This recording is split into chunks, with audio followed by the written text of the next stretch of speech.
Hello and welcome to episode 21 of Rival Banter. I'm one of your hosts, Luke Croft. Joining me, as always, my esteemed co-host and eldest nephew of Jeff Probst. Ladies and gentlemen, it's Seth Martin. That could be cool if that were true. How you doing, my friend? I'm doing well. Were you ever into Survivor? Did you ever get a Survivor Oh, big phase? time, big time. We were in the generation. I think I was in the fifth grade when that show first came out.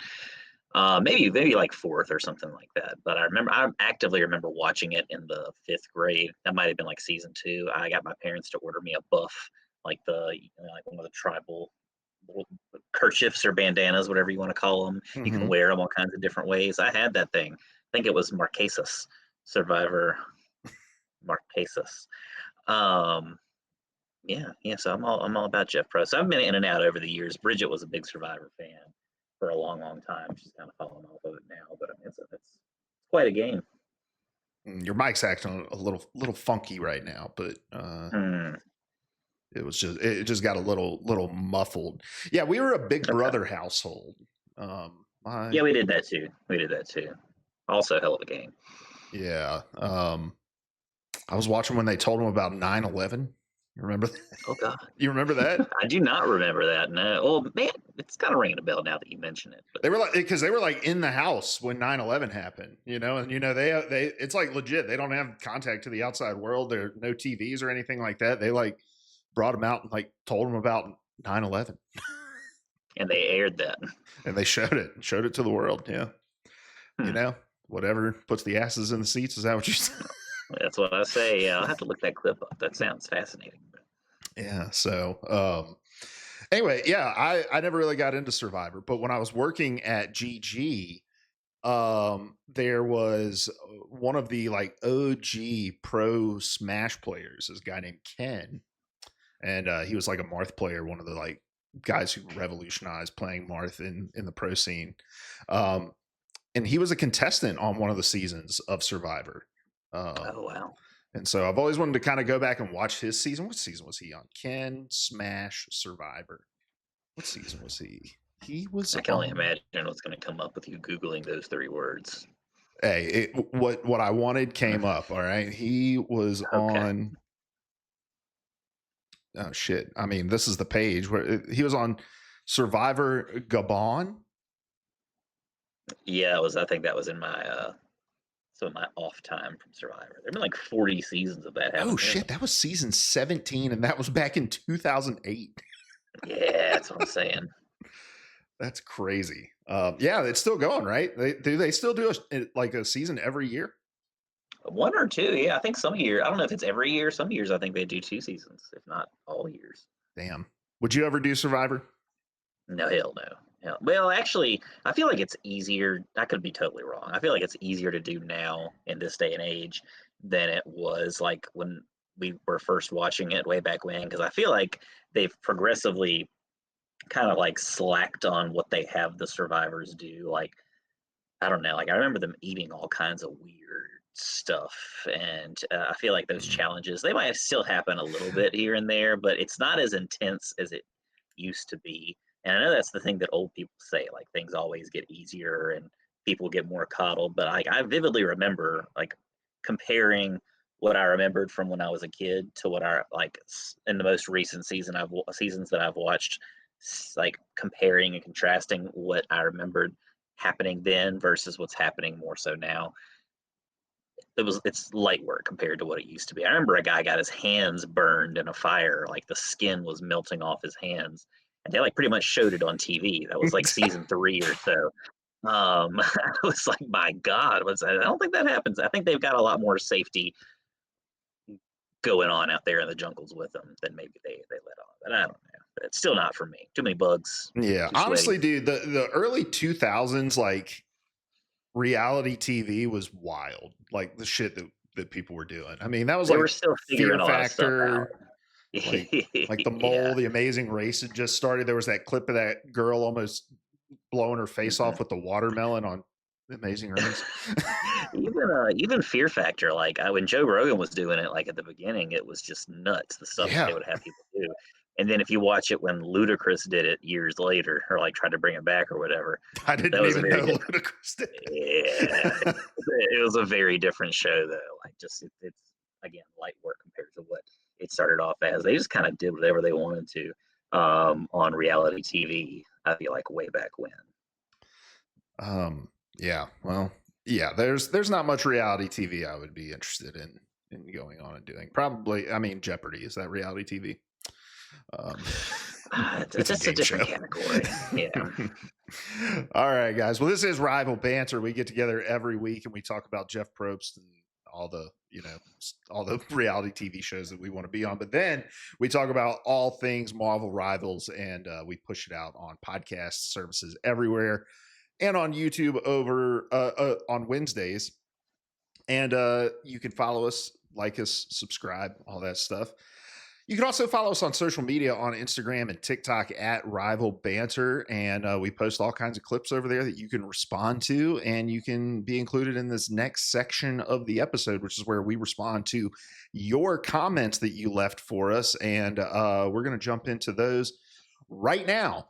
The first comment comes from D.A. Saricki.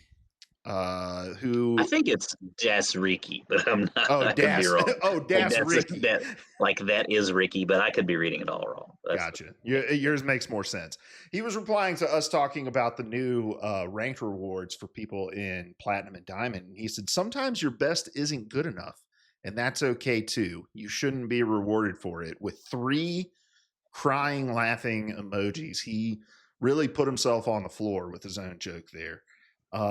Seth, do you think that it's a bad thing that people are being rewarded for making it to Plat and Diamond? No, I mean it's yeah, I do get like the idea. It's kind of like parents said about us when we were kids playing soccer or whatever. Like everybody gets a trophy now, and it probably shouldn't be that way. Like it removes the meaning of the reward. But like something like this, I think it's just kind of like you're you still have a different goal that you can reach if you get higher ranks. It's just kind of giving more different rewards and maybe like not so great rewards. Like they do mean different things. You kind of got tiers to the way that this is set up in Marvel Rivals. So like you get the skin if you reach gold, right? That kind of golden flavored skin. When you hit plat and diamonds, you get these frames now is what they're working with, and then you get the that icon on your card that's specific if you reach grandmaster or above, right? And then who knows, I'm never going to reach celestial or one of all or anything like that, so I'm not even, that's not on my radar. But it's just something else that can indicate to the world what your rank was for any given season, right? So we've got this kind of Phoenix, this seasonal themed reward if you reach platinum or diamonds, and they're both different, like depending on which one you reach. I think that's cool. But if your best might not be good enough to get the grandmaster indicator on your air card, but maybe you're good enough to get something else or something different. So just the different, if it were the same thing, I would definitely be right there with you, Das or Riki or whoever you are.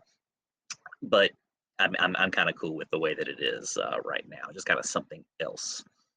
Yeah, I got 2 things to say about this real quick. Number one, I'd maybe agree with this more if it mattered in any way beyond Marvel Rivals, right? Like if we were hiring who like my doctor was going to be based off of, how many awards you've received in Marvel Rivals or something like that. I might be more keen to say we shouldn't be rewarding every step of the way.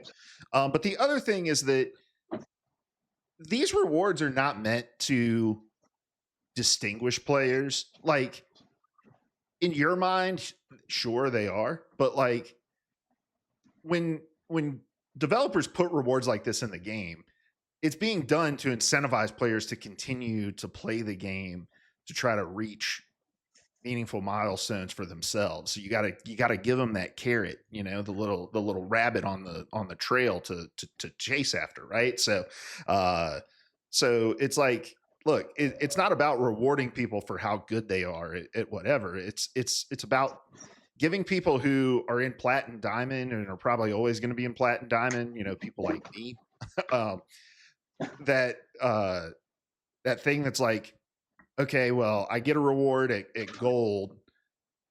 I can continue to grind to platinum diamond just to say I made it to platinum diamond, but I don't really have anything tangible to kind of motivate my grind towards that.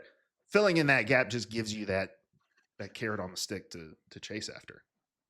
Yeah, like we've kind of talked about before, like these games, especially live service games, are just all about giving your customer as much dopamine, as much serotonin or whatever as you can get out of their brains to make the game feel good. And so this is just another way to get it to feel good. So I'm down with it. And again, like I do think it would be a very different story if this mattered in a different way, and if it was just like one blanket reward that everybody gets no matter what. But the fact that they're all different makes me way cooler with this. Mhm. All right, we posted up another video talking about how Blade is coming in season 3.5, and it's pretty much confirmed he's DPS. We pretty much know that now. But Shanter Hassam left a comment for us. Why don't you read this one for us there, Seth? You got to pull it up. We got, yeah, I do. Shanter says, I hate it because that just means it's another lame ass DPS instalocking. I feel you. I have some of like the Marvel Rivals fan groups that I follow on like Facebook or other social media. I just see people constantly posting like, I guess 4 DPS is just the meta now. Like it's just it, everybody's doing it. Then I guess that makes it metagame, right? So cool, whatever. I guess.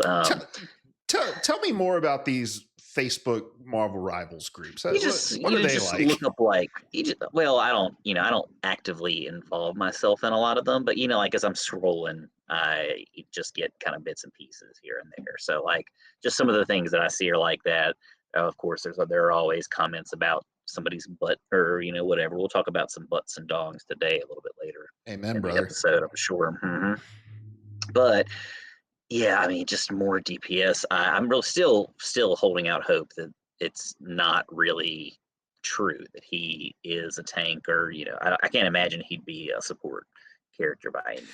I've But seen leaked footage of him. I've seen his health bar. I've seen okay, so okay, not to disappoint you live on air, but yeah, he's going to be a DPS, my friend. that's a shame. Honestly, though, I look, we've been playing a lot with Larry this week, and we'll talk about our weekend rivals here in a minute. And Larry is a dirty DPS instalocker, and so he's been playing a lot of Phoenix. But I feel like in the games that I've been playing outside of like Friday, where it's just either me or you or just myself, I've not been seeing as much like instalock Phoenix. Have you? No, no. Which I've only really been playing with you guys because I've been hitting Death Stranding hard the past few days, the past week maybe. But we've been playing quite like almost every night for a while, and yeah, I'm kind of shocked. Like, and I've kind of noticed a pattern. I think I mentioned as we were playing too. Like, I know like the first day or two that a new character drops in game, that everybody's trying to get them. I feel like I did notice that a little bit less this time, but I do also feel like there's a natural drop off too, as like after the first couple of days and people have had time to be like, oh, I don't like her. You actually have to aim or whatever. Then that's when it's a little bit easier to get that character. Like after a couple of days, I feel like I had no problem getting Emma whenever I wanted to play her or Ultron, whoever. Yeah. And we'll talk more about Phoenix and all things season 3 here in our topic of the show. So we'll get to that here in just a bit. I have my theory as to why the Phoenix stuff probably fell off faster than some other DPS characters, perhaps. But then the 77th Pedro Henrique on Instagram says. And this was in response to something I said a couple weeks ago about how I think Ultron has the most unique ultimate in the game. He says, I love to use it to completely turn the odds of a fight. Like if I see a Wolverine completely shredding my Strange while he is just sitting there holding his shield hopelessly, I ult on both of them, fully healing Strange, killing both lives of Wolverine. And with the rest of the shots, I target an enemy strategist and they're pretty screwed.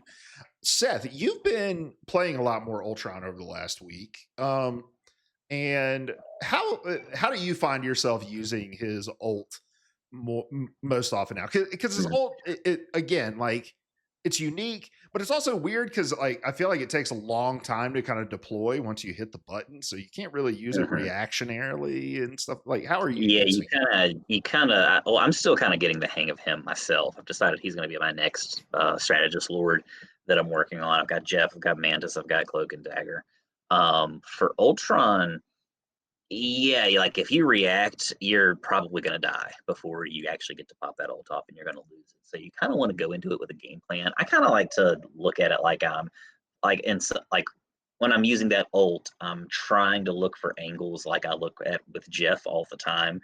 Because with Jeff, since the update for 2.5 or whatever, he does damage and heals with his primary fire, right? As we talked about before. So if you kind of like look for angles to where you can do two jobs at the same time, just constantly, you're going to rack up mondo damage. You're going to rack up huge amounts of healing too. So this ult is kind of the same thing. It's just kind of more intense and singular. Like you've got it, you've only got it a couple of times, maybe throughout a throughout a match or throughout a round or whatever. So yeah, I kind of like I definitely agree with you, Pedro. I try to kind of do the same thing. And if you can do it on a team scale too, to where you're just like where everybody's grouped up in a group fight with the other team, if you can get up and behind them and just lay into everybody, then you're gonna make magic happen. I am definitely guilty though of solo, like just totally just using it to get a kill every once in a while, especially if it's an important kill, like taking out a healer or something like that. I will solo ult, and I'm not afraid to say it, but I tried to do it the other way because you're getting a lot more bang for your buck. His ult feels a little bit different though when it comes to like solo ulting somebody, because like It's very like it takes a long time to build up, and it's also very brief. yeah, Um, that's what I was gonna say. It's not like something that you're gonna get like a 3K with every single time if you play it right. mhm, Like trading an Ultron ult for a strategist feels like a pretty decent trade. mhm. Yeah, so I mean, I'm good with it either way, as long as I'm trying to make something happen. You know what? One of my favorite ways I've seen people using the Ultron ult has been, and I'm not suggesting this is how you need to start using it, Seth, but when I get Hmm. swallowed by a Jeff, and the Hmm. Ultron uses it just to kill the Jeff so that I don't get being swallowed Yeah, totally. I actually I've begun to do that as well, and I'm a big fan of that strategy myself. Um, awesome. Well, keep the comments coming, you guys. We love it. This is honestly my favorite part of the show, going through the comments and responding to what you guys are talking about. With our show. So leave your comments on either the podcast on Spotify or over on Instagram and TikTok at Rival Banter. And maybe we'll pick one of your comments to respond to as well. But Seth, let's talk about our week in Rivals. What did you get up to in game this week? Just kind of playing the game, getting used to season three. We talked about it some, kind of like what we were expecting last week after the announcements and all that. Our first episode back after your big move. Yeah, just kind of really playing the game, getting used to kind of the new metas, what thing people are doing, what people are trying out right now. I didn't do anything super huge, just kind of been working through the battle pass, doing some challenges. Looking forward to. I want to try. I go to the beach in 4 days. We need to play some competitive Yeah, here I soon imagine we'll as get some well. time, just me and you, to play some Yeah, comp. So, yeah, um, and plus, we're like in bronze, so we should be fine to just jump in yeah, and yeah. do whatever. Why not? Yeah. um, how far are you in your battle pass? I think I'm a little bit. You've played more than I have. Like I said, I've been pretty heavy on Death Stranding to the last 2 days. I am. I think I've got just the skin, the Wolverine skin on that page. I think it's page 3 of the Mm, pass. hmm. So as soon as I like after I play tonight or whatever, maybe tomorrow, 10 minutes I'll have it. Nice.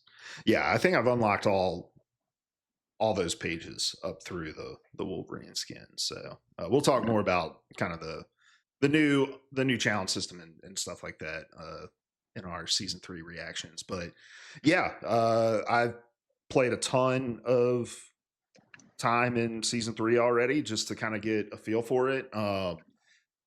Working quickly towards my thing lord. I am Centurion now, and like 400 or 500 points through Centurion. So I feel like I Mm. can probably get that thing maybe by next episode if I keep going at the pace I'm playing a lot of Yeah, Rivals, dude. you put a lot of work in with him. Yeah, I didn't forget to mention I'm so close. I'm like 250 points away from getting Lord on Mag, so he'll be my I think Dude, it's sixth such a Lord. brute. It's his is such a brutal lord. Like it's what are Mhm. his challenges? It is so everything else is pretty standard. Like one of them's just like blocking damage, so like just Mm. taking damage, which is easy. You're a tank, you're in the front line, right? One of them is um, I know the one that I'm building up to last, but or trying to, There's but I'll probably probably a fix it. knockout one, right? Just a Yeah, like it's regular knockout. 75, I think knockout, 75 or 90, I forget it. It's He, Turian, but and he's it's probably quite a got bit. like an assist one, right? Because he's got the shield. No assist one for Mm. him. The big one, the hardest one for me is, and I guess it just depends on how you use it, I guess, but um, it's getting 10k damage, 10,000 with, or absorbing 10,000 damage with his meteor. Mhm. And so he just like, you kind of, if you want to maximize that, you kind of have to hold on to the meteor to the last second. But when you do that, you run the risk of losing the meteor Mhm. because if you absorb too much damage, it's going to bust and kill you, right? So that one's kind of tricky to balance. I kind of just use the ult and not don't think about it. Just I try to use it effectively because I'm not trying to farm lord, right? So yeah, I forget. There's one more that I'm not thinking about, but you know, is what it is.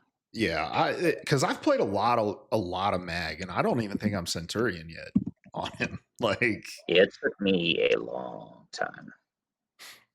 all right, well, we'll have plenty more to talk about with what we were doing in Rivals this week. I don't want to spoil too much of our season 3 reactions, but let's jump into the news. We got plenty to talk about here, starting with our skins for the week.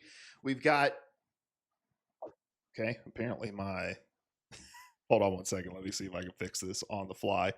Uh, Okay. because apparently my capture isn't working. There we go. We got it. We're good. All right. So we got 2 new skins coming this week. Well, we have more than 2 new skins coming this week, but the 2 skins coming to the shop this week. We talked about the leaks of them last week. We've got the Psylocke Breezy Butterfly summer skin, and then we have the Loki Robe of Relaxation summer skin. And Gooners Unite. NetEase is just looking out for everybody. Regardless of your leanings and proclivities, you will find something to goon about this summer in Marvel Rivals, and we start here. Both these skins are fucking awesome, and both these skins, I'm very glad, did not deviate at all from what we saw in those leaked images Hmm. from last week. Yeah, it's. I mean, this is what we expected, and here it is. And I mean, no matter what you like, Baba Boom, it's right there. I'm kind of more excited to talk about the next set because there were some that we did not expect coming up here Yes, soon. Are you going to be getting? Well, you don't really play either of these two characters, Psylocke or Loki, but I don't, but does this I tempt you at mean, all? look, these are going to be shop skins, so they'll be there.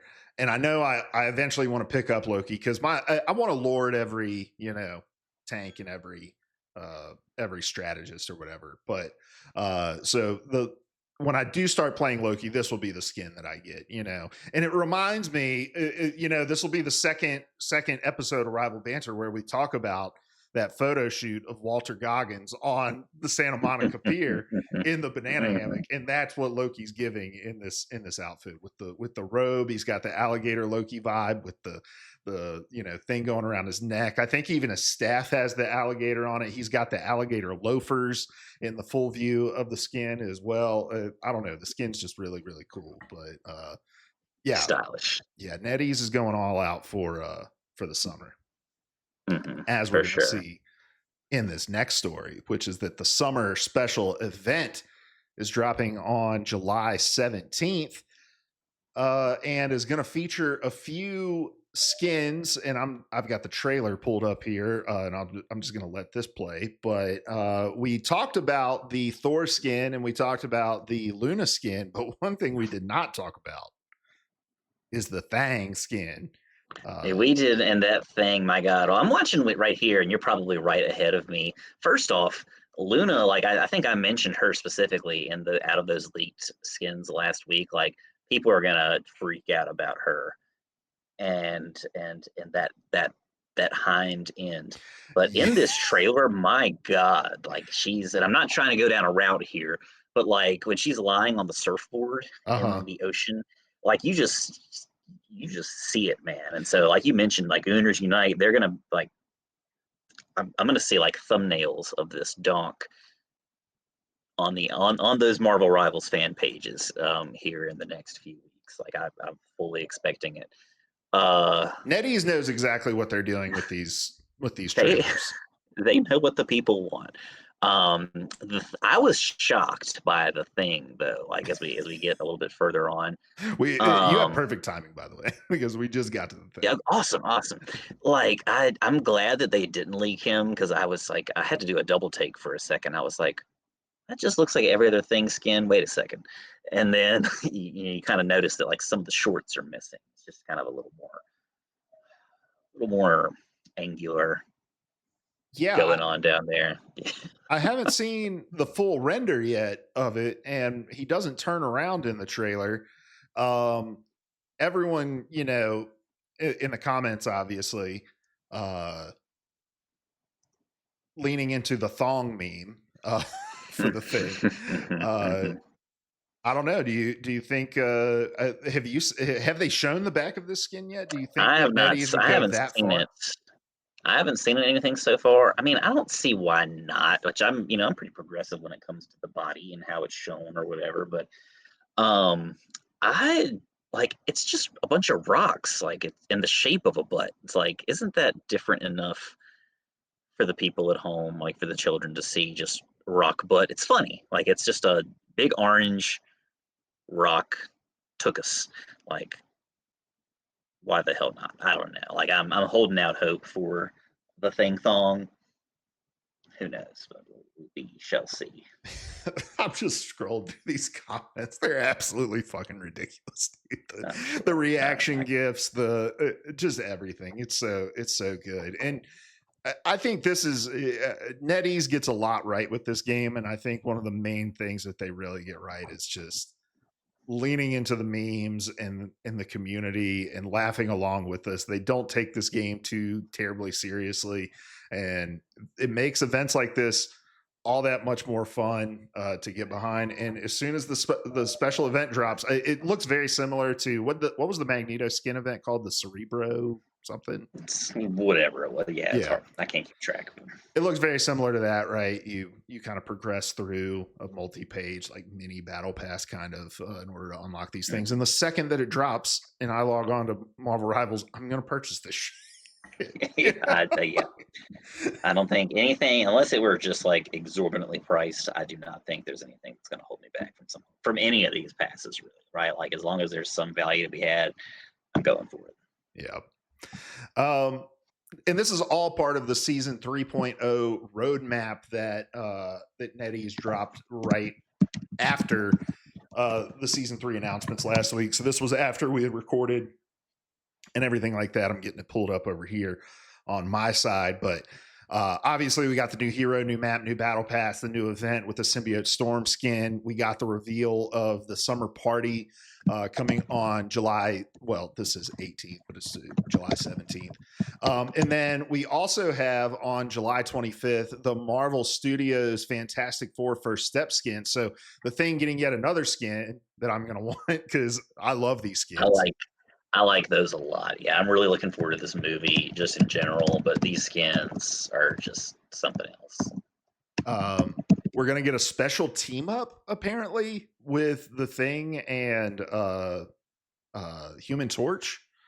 Um, my assumption is it has something to do with the Thing flying because everything when this first popped up, I saw people sharing the clip from the trailer of like Human Torch carrying Thing through the sky. Hmm. And so that's a lot of people's speculation. I think I'm going to just hitch my wagon to that as well. That's going to be that team up ability. So is this like a limited time team up that's just to celebrate the movie? This is It strange. kind of sounds like that. Cool. I don't know how I feel about like. Well, I mean, how does that fit into a competitive season? You know. Yeah, that's weird. Like, is it maybe it's a mode? Maybe there's going to be like a special because we don't have any kind of. Did they announce like the special summer? Was there like an event that goes along with the summer party thing that they announced? I haven't seen anything about that in what they've announced so far. So maybe this special team up is like part of a special event mode or something like that. Because I agree with you. Like, you don't just throw out a special team up in the middle of a competitive season. I wouldn't think, but I don't know. We'll see. Hmm. Then August 1st, we have the Phoenix Demon and Phoenix Panther skins coming out as well. And then August 8th is season 3.5. And I think if there's one thing that I kind of like gleaned from this image, one thing that kind of came to ground for me, it's just how short a 1 month long half season is that it's all encompassed in this image.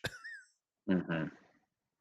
uh, but yeah, I like this. We haven't really seen a content roadmap like this from NetEase, have we? For a season? No, not that I remember or recall seeing. Like, it looks very familiar with other games that we've seen. Like, it looks a lot like a Call of Duty roadmap, or maybe like how Destiny, I think's done some of these from time to time. It's super helpful, but yeah, it does kind of illustrate just how short these seasons are. Like, less than a month from now, we're going to be over halfway through the season. Yeah, I mean, come Friday, we're gonna have half of everything that's on this roadmap already released. Hmm. Um, Hmm. and yeah, I don't know. It feels like breakneck speed, and I'm just curious. I think for us as players who really enjoy the game, but also for us as like podcasters who have to figure out content to talk about each week for Rival, we're gonna have no shortage of gone are the weeks of me texting you being like, what do you think the topic should be this week? We're always gonna have What do something. you want to talk about? Yeah, yeah. So I mean, it makes our job easier as as it is. Awesome. Yeah. We got some small balance changes coming to Rivals this week as well. Just to Wolverine. um, so Wolverine's getting some nerfs. The time to temper Logan's rage and slightly reduce his survivability. So they're increasing Berserk Claw Strike base damage from 6 to 8, and then reducing the percentage damage per attack at maximum range from 4.5 to 3.5. And then they're increasing his regenerative healing factor cooldown from 90 seconds to 105 seconds, and increasing the cooldown reduction from 10 seconds to 12 seconds when participating in KOs. So, look, Wolverine has kind of been oppressive in the meta for a while. And I think a lot of people kind of saw this new team up coming with Phoenix and thought, wow, being a tank kind of already sucks in this game, and you're going to make it suck even more. And I think this is maybe just a response to seeing both the pick rates of Wolverine, but also just some of the feedback from, because it really does suck as a tank player to just have Wolverine in your face all game with these abilities up. Hmm. And then Primal Flame, the team up, is getting a change. It's reducing the lifesteal gained during Phoenix Warrior from 33% to 25%. So again, Wolverine taking kind of big lumps here early on, but we kind of saw this with Cap at the beginning of like season 2, right, with his survivability nerfs coming in when they noticed that, like, oh shit, like people can't kill him. And I think Wolverine's kind of in that spot too. So I'm glad to see them reacting and being willing to make a change this quickly.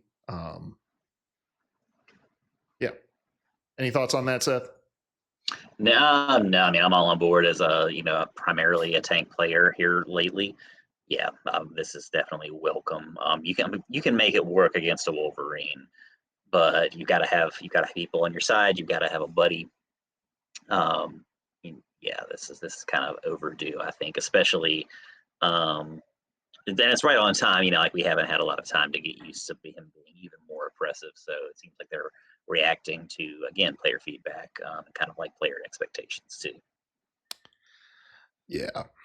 And then really quickly, we just got our patch notes for the week. We got the store update with the summer special coming, and then we've got the new summer skins being added to the store. The new costume colors for Psylocke, Psylocke summer skin, Luna summer skin, Thor's and Loki's summer skin, and then the customized ability uh, visual effects for the ultimate abilities of Psylocke and Luna Snow. We didn't really talk about that last week, Seth. They announced the kind of visual effects that you can apply for like just yourself for certain ults. They showed like the Scarlet Witch ult that you can have the like new animation for and stuff like that. What do you think about that? Yeah, like again, more stuff, right? Like I have trouble saying no to that kind of thing, right? Like that's not necessarily something you have to engage with, but cool. Yeah, I like that they made it like a host side kind of thing. Like, hey, it's only for the player that has it. It doesn't change it for everybody in the game because the game's already kind of like a visual mess to begin with. It's very visually cluttered, and I think adding just new distinct visual effects to the game that are kind of unnecessary would make it just even more confusing. I mean, we were running into that this week when we were playing with Larry, right? Like there were a couple times where like uh there'd be an invisible woman out and he'd be like, is that ours or is that theirs? And it's like the blue is ours, the red is theirs. But I mean, I run into that still with like cloak and dagger ults, I'm like, is that our ult? Is that their ult? So I was glad to see them kind of show a little bit of restraint when adding this to say like we're gonna have it, but it's just for you. It's not for everybody in your match. Some other changes: accessory points are going to be able to be earned in practice versus AI. There's going to be some optimization fixes for maps and stuff like that, and just some bug fixes for a couple different heroes. So, but the biggest changes being the skins, and then obviously the Wolverine patches. But that is all for the news this week.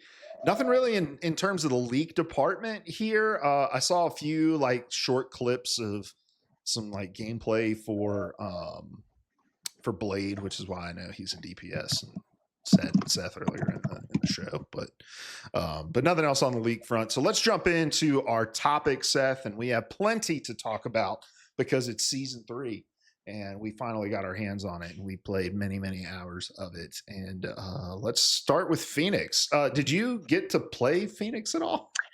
Yeah, I like moments before I got on this camera, I was like, shit, I totally haven't. I mean, I've played quite a bit of the game since the new season started. Have not touched her. Haven't even thought about it really. So I was like, well, yeah, I'm maybe a little ill prepared for this, but I know you've played with her. We've played with someone playing her Mm-hmm. a lot over the past few days, so that that's something. But no, I have not personally tried her out yet.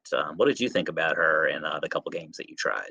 Yeah, so yeah, I played a couple games. I I think her kit's really great. I mean, I don't think she's like an overly oppressive character or anything like that. I love the like stacking mechanic of if you land multiple shots in a row on the same target, you're going to get this additional like AOE effect. You get the kind of healing over time effect for yourself if you're able to get that stack as well. So there's a lot of risk reward with her. She feels like a character that you can't spam very much of. You have to have like a certain level of skill. She's really fucking hard on controller. I feel like because of that, because you have to be able to hit your shots, and I just don't have great aim. So, Same. uh, but no, I feel like just from kind of her base kit standpoint, she feels really good as a tank player. It's kind of rough running into her, right? Because you're an easy target to get stacks of her passive procced on. But no, she felt balanced. I think her ult is a little wonky. It's kind of hard to control, and it's weird to know like what areas it can get to, and what areas it can't. I think it looks a lot more daunting than its impact on the field is. Like you get the awesome like I am Dennis voice line that you think she's saying. Yeah, Yeah. She yells, "I am Phoenix." She goes up in the sky. You get the big bold screech, and then but she does this really kind of small AOE big damage, and then she does this kind of bursting out small damage, but it breaks like overhealth and all that sort of stuff. So it like feels more powerful than it actually kind of is, but I don't know. I don't necessarily think that's like a bad thing. I don't think every DPS ult in the game needs to be something that you like 5k with all the time. And I think it's just going to take some time for players to learn like the utility of it isn't just in getting kills. It's like encountering overhealth and like a mantis ult and things like that. Yeah, for sure. Um but yeah, so I told you I had a theory about why I think the insta lock kind of fell off.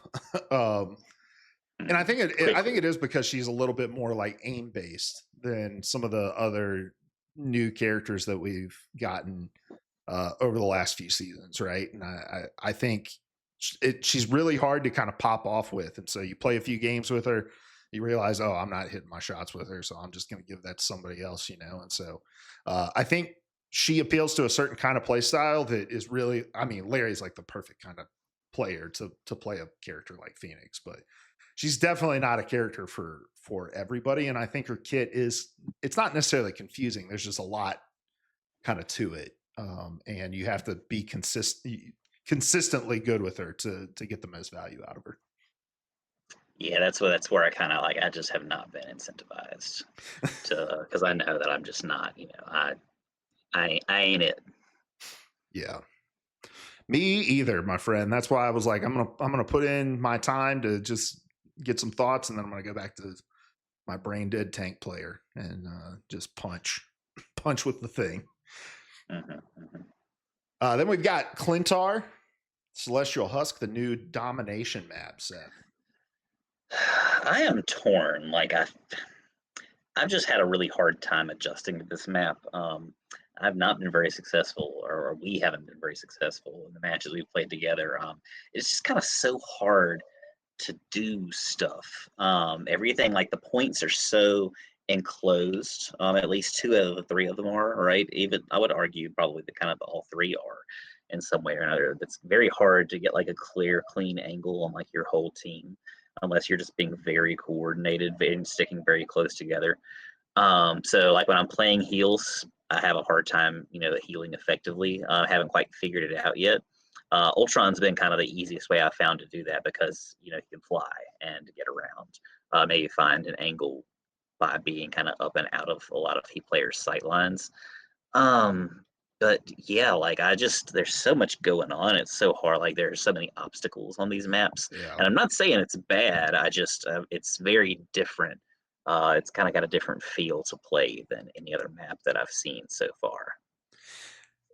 On point three of the push Clintar map, where like you've got the sort of like bridge you have to go under, I feel like every Hmm. part of that map feels like that part of the map. Like that very small choke, like very claustrophobic. Yeah, yeah, where you kind of don't know how to approach it. Like you said, there's a lot of obstacles everywhere. I mean, it's the analogy kind of breaks down because there's also like a lot of weird high ground on this new map too. There's a lot of verticality, yeah, like different levels that you can go through, and if you're not very coordinated with your team, or like it's very easy to get split up and like soloed out, singled out by the other team if you're not being careful, and which has happened to me quite a few times, right? When like three players go off this way and two more go off this way, who do I go with? And I don't know, like the levels, it's something. But I imagine like I'm kind of excited to see how that plays out in the competitive scene or like in the pro scene, to see how players deal with that. Yeah, yeah. And then just like from a visual standpoint, I don't know, it just feels too samey. I mean, it's obviously just more Clintar, but like I don't know, like the two Eternal Night maps feel so different. Like the two are they both Midtown maps? I can't remember Midtown or Eternal Night. I forget if that's in the name or not, but I mean they're I think they're technically both in New York, but like one of them is like a totally separate place that's been superimposed on top of New York. So that's kind of why it looks so Yeah. different. I would argue that they do kind of feel the same. Like they have some of the same like architecture and stuff like that. Of course, it's the same planet as another map, and it's a pretty barren planet at that. Um, I think the kind of what they I guess how they try to get around that is like the points. Those obstacles are all kind of built up around some huge prop, like all black, Mm. that necro sword or whatever, or whatever the other two are built around. Like there's kind of constantly something there that's important to the story of the map's gameplay. I don't know if that's enough for me to really say that makes it better, but I kind of at least see what they're going for there. I'm never quite confused enough when I'm playing so far to be like, oh shit, I forgot I'm playing this Klyntar, not Oh that yeah, Klyntar. yeah, I'm yeah. on Celestial Husk. But yeah, it does feel very samey. Like a lot of stuff's maybe kind of in a lot of assets, I think is the term in Yeah. game development that are being reused, but not totally, like a carbon copy or anything. Yeah, I wasn't saying it from the standpoint of like it being kind of visually confusing with the other Clintar map. More so just like I think this game's done a really good job of making really distinct looking locations, even when it's supposed to kind of be. I mean, even the two like Spider-Man maps look very, very different, right? Um, Mhm. and but like these two, they kind of feel very, very similar aesthetically. There's nothing to really kind of set them apart visually. Yeah, sure. Um, but yeah, I don't know. It's not my favorite of the domination maps, but it's still a domination map, and therefore is going to be uh, better than a lot of the other kinds of maps, in my opinion. Just because I like domination more than the other objective maps. Mhm. Uh, so we already talked a little bit about our progress on the battle pass, but they've got our new challenge system in the game now. And so we've got kind of our weekly rewards with two unlocking every single day. We've got our how are they broken down? There's like it's the weekly rewards, there's the seasonal rewards, and then there's like another tier of challenges, right? What's the third? Yeah, I'm still kind of struggling to remember that stuff myself, but you pretty much have like no dailies, but it's your weeklies, your it's not monthlies, is it? Yeah, I'm not sure either. I know the seasonals though it's different because it's like three very standard repeatable challenges that you can do like four times a week or something. It's something like take X amount of damage, heal X amount of damage, deal X amount of damage or something like that. It's very, very basic. Mhm. And that middle tier is more like complete three games as a strategist, those kinds of things. Yeah. A lot less, but I don't think there's any like specific take 30,000 damage as the Thing, Penny Parker, or Captain Yeah, America anymore, right? I personally do not miss those challenges Yeah, me one either. bit. I really like the new challenge system.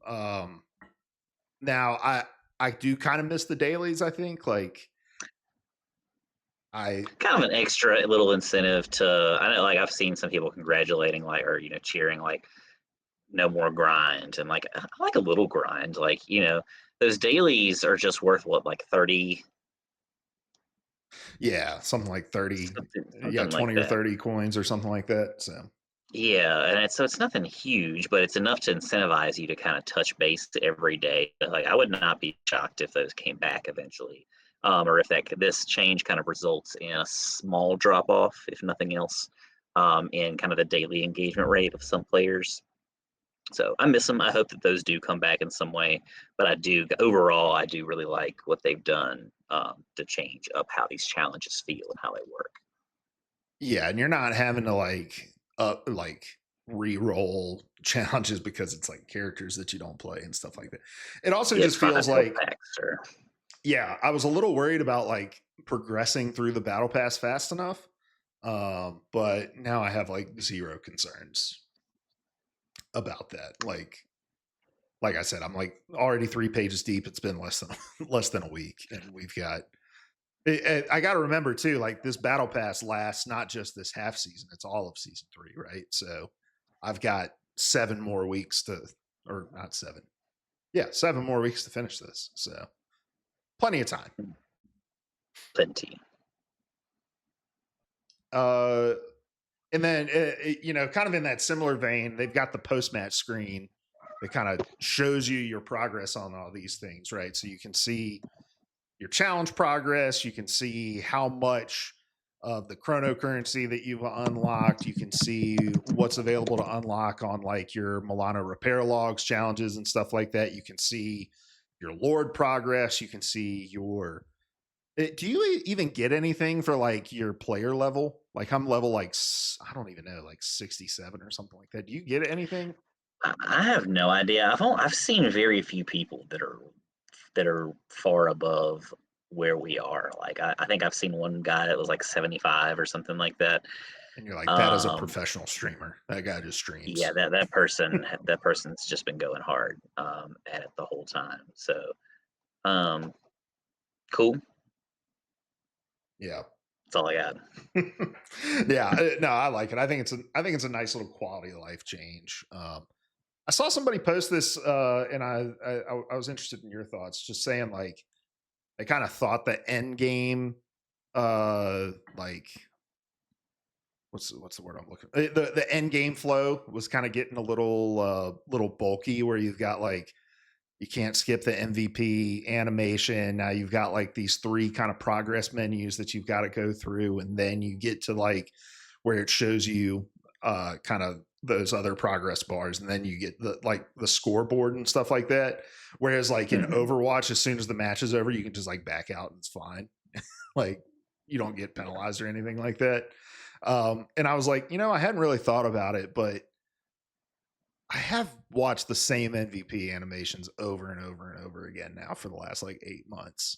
And I do wish that we'd kind of do something different with that. Or maybe like half the screen's the MVP animation and the other half is like all that all the like challenge Or progress and stuff maybe like it's that. like imposed over the animation. The animation kind of plays or in the background or something. I don't know. How I'm not an aesthete. It's hard for me to figure out what looks good sometimes. But yeah, sometimes I just kind of change it up a little bit. Yeah. Then we've got our balance changes that have come out, and I don't know. Obviously, we're not going to go through these one by one or anything like that. We did that last week, but Seth, is there anyone who's kind of stuck out to you that like, oh, I'm shocked I've seen more of this person, or shocked I haven't seen as much of this person, or anything like that? I think overall, I haven't really seen or noticed myself a huge change in who I've been seeing. It's still pretty diverse. Still, you never quite know what you're going to get from match to match. So and I think that again speaks to the balance of the game. They're on the right track with kind of the balance that they have found so far. What about on your end of things? Yeah, I'm kind of scrolling through here to try. I mean, obviously, the a shitload of Wolverine, like way more Wolverine than even we were getting, and we were already getting a shitload of Wolverine. I mean, I do feel like we've seen a lot less flyers, um, and I think that's probably just due to like Phoenix and Wolverine being played a lot, and they're not flyers. Hmm. Hmm. The Thing feels awesome. Like I don't know how much you've got. I know I pick him I up, and actually have still not touched him yet since the update, so that's something for me to look forward to. we gotta get you in on him. You were the OG Thing player. I can't be stealing all your thunder, man. Like, Yeah, I'll get back to him. dude, it just feels good, and it took me a good day of playing him to like get the timing of the jump with the stone haymaker and stuff like that. But when you can kind of feel out that timing of okay, I got to charge it while I'm on the ground and then jump to the guy in the air to get him out of the sky. But when you get like an Iron Man or somebody like that out of the sky and onto the ground, it feels so good. And I don't know, man. What a smart change from NetEase to just make that character like instantly viable inside of a meta that he was just kind of completely decimated in with flyers. Like Hmm. you took a guy who had absolutely no utility against it and made him one of the biggest threats against that kind of thing. Uh, if you're able to time it up right, that felt great. And then like the Emma stuff doesn't feel quite as bad as I thought it was gonna feel. I was worried when I saw like three different things on her little change log, but she still feels pretty powerful. The ult reduction feels really good, like the energy cost reduction.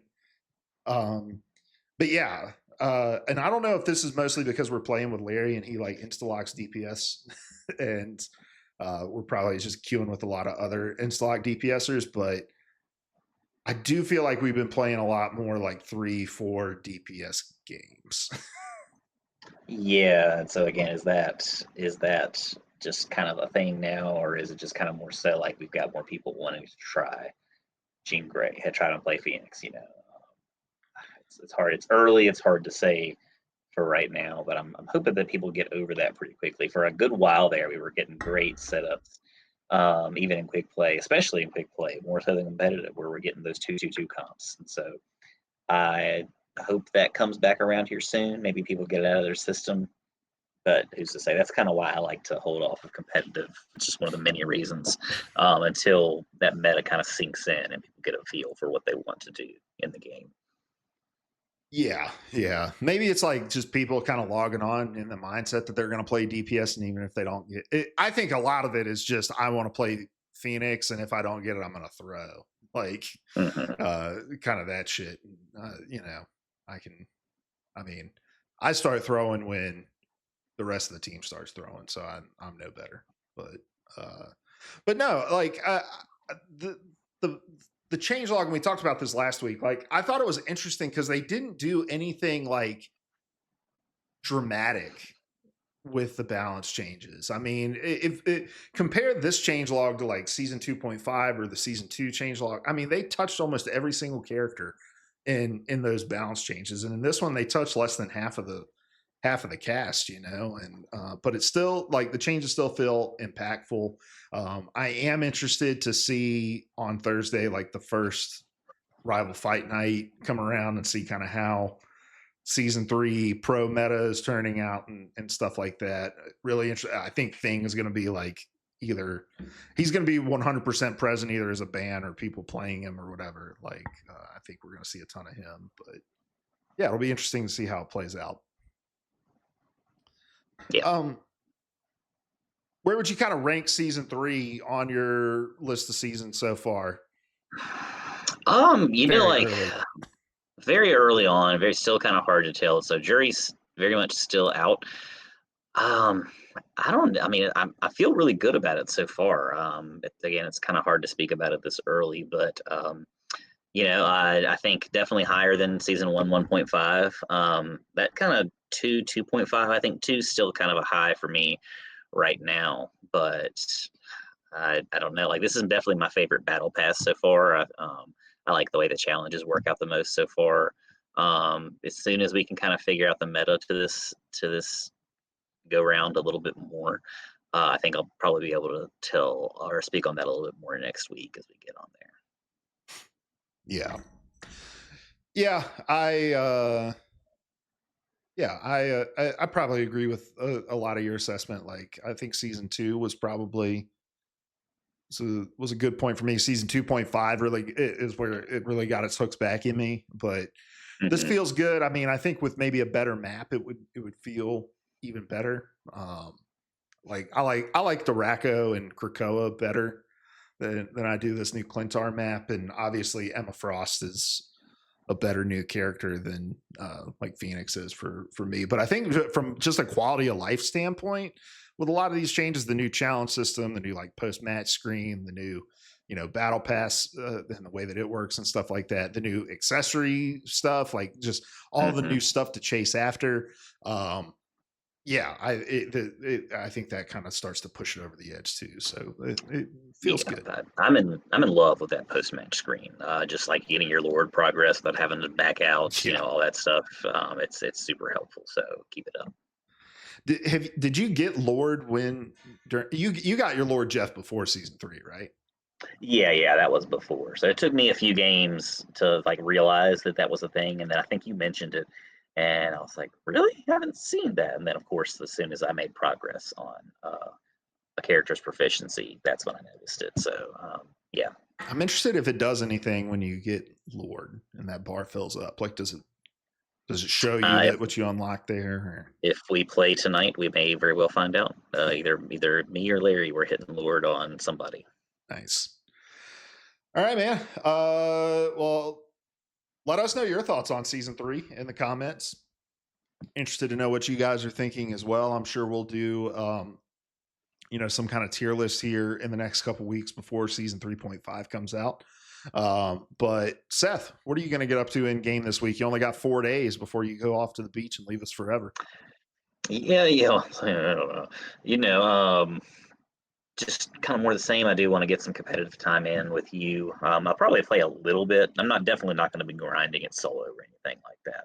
So just let me know whenever you're free and we can get on. I've been working kind of more of my other extracurricular gaming stuff in during the day. I'm kind of feeling that end of summer rush coming on. Like I know I can feel the school year sneaking up on me. So I feel like I'm trying to fit as much stuff as I can in during the day. I'm not relaxing as much. I'm like, oh, I've got to try to get all this stuff done before I get too distracted with others real world stuff. But yeah, I'm excited to get back into it, get as much as I can done in the time. I'll have my portal with me as well, so I'll be still checking in with the game at least every other day, if not every day, in some capacity or another. Nice. And we'll see about what the show happens next week. It might be Seth joining me from the beach. It might be Larry joining as a special guest. We'll see what happens, guys. Just stay tuned. So, but yeah, I want to play some competitive as well. I'm gonna keep grinding towards that thing. Lord, I might hit it this week. We'll see. And then yeah, I'll just be working on that summer event pass and probably learning to play Thor so I can rock that skin as well. I don't know, man. If the thing is in a thong, I might never log off the game ever. So And why would you? Just leave it up. Practice range, baby. Yeah. All right, guys, this has been Rival Banter. Make sure wherever you're listening to us, you subscribe, leave us a comment and a like. We appreciate you hanging out with us every single week to talk about Marvel Rivals. And until next week, guys, have fun in your games. Have fun gooning over those summer skins. And we will see you later. Love you. Bye. Bye.